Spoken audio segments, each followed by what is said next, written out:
Hello there, this is Roberto Matthews with another quick tip.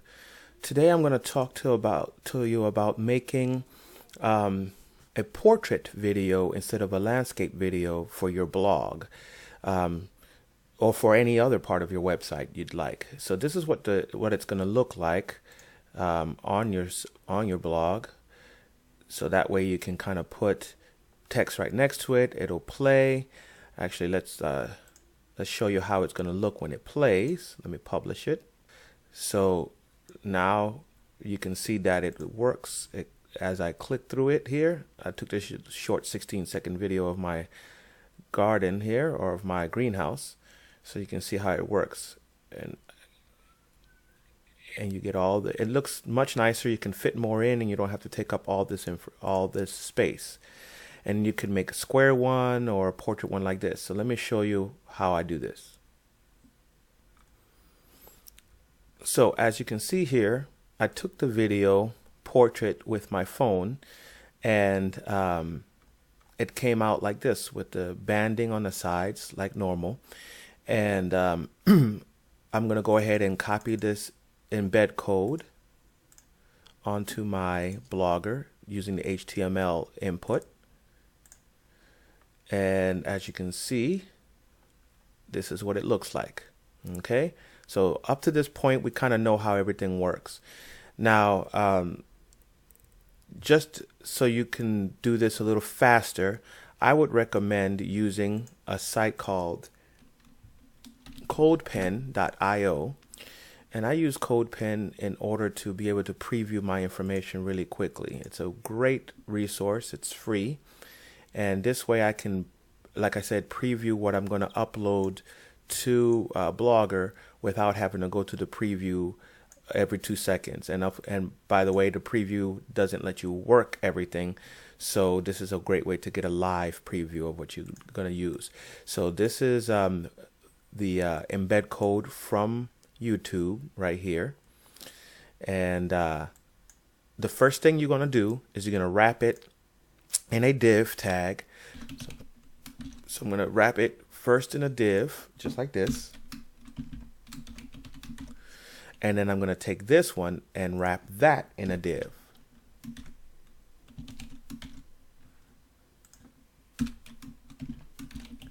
So basically what I did was I took my iframe, the embed code, I wrapped it in a box, which is called a div, and I put that box inside another box.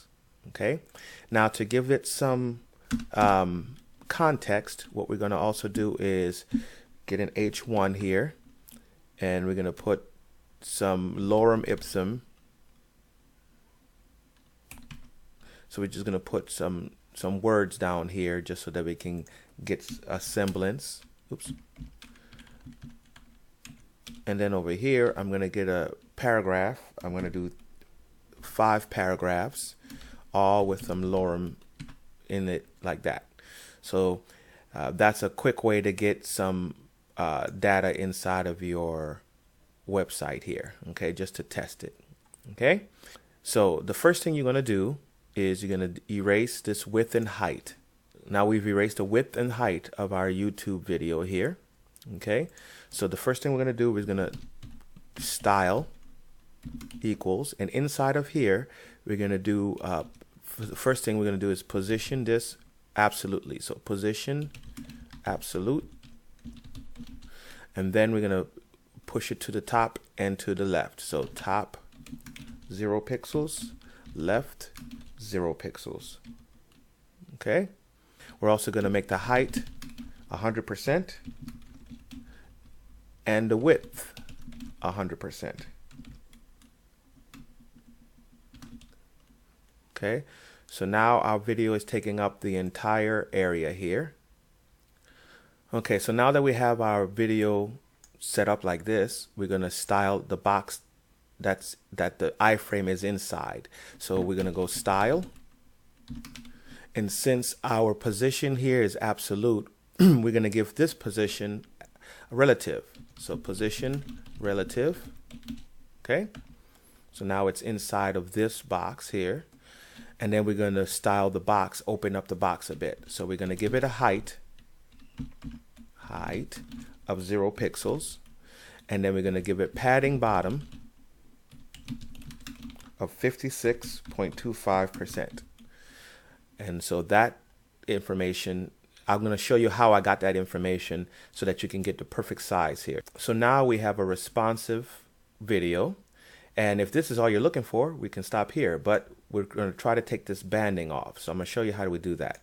Okay, so before we do that, however, we're going to make sure that our overflow is hidden just in case there's any leak over it here. Okay, so now we have this set up.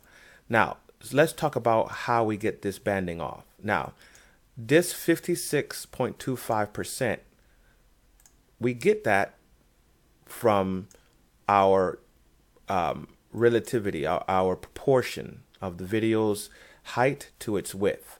So basically, if this is going to be a 720 video, then we're going to have 720 over 1280, and this is where we get 56.25%. Okay, so that's where we get this number from. So we take the small number over the long number, this over this, to get this number. So if we want it to be the opposite way, if we want it to be long, we just flip these two numbers. So we go 1280 divided by 720, and we get 1.77. So remember, the last time, since we got 0.5625, we pushed the decimal over, right? So we're going to push the decimal over here, and we get 177.78 if we round up.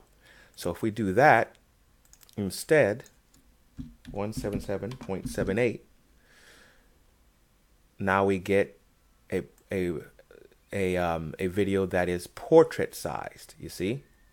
But now we have to make sure that the video isn't too big. Okay, so we want to stop it from getting too big, and that's what this outside div is for. The div that it's inside of right now is flexible, so we're going to stop that flexibility like this. We're going to give it a max width. Well, first of all, let's make the width 100%, so it could still have some flexibility at a certain point. So it's still going to have flexibility, but we want to stop the flexibility, max width, at 175 pixels. Okay, so now once you get to 175 pixels, it'll stop expanding. But if you get any lower than 175 pixels, it's still going to have that responsive situation. Okay. Apart from that, you can style this any other way. So for example, I might say border 3 pixels, green, solid, so it can match my website. Okay, and then I'm gonna border radius 5 pixels. There you go. So now it looks a little bit better. It looks like it fits in my website. But I want to make sure that it goes to the left here. So we're gonna float left, and now it pushes everything aside it. And then to get this separated from this here, we'll do our margin. So margin, and don't forget that our margin goes it goes clockwise. So top, right, bottom, left. So from the top, we don't want any, but from the right, we want 7 pixels. From the bottom, we want 7 pixels. And from the left, we don't want any. So there we go. Now we have this perfectly done the way we want it. Okay. So all we have to do now is select all, copy, go back to our blog, select all, and paste it. And obviously, if there's nothing in here, you just click paste. And then when we go to our compose, we have exactly the same thing, and it works perfectly.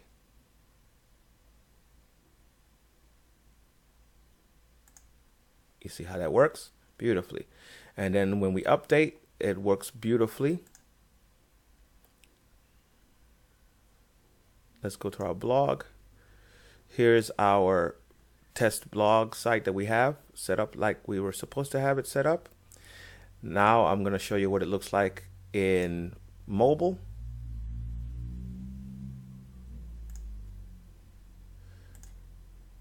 and in mobile it comes out as a profile, as a portrait link also. So there you have it. If you have any questions, just let me know. Have a great day.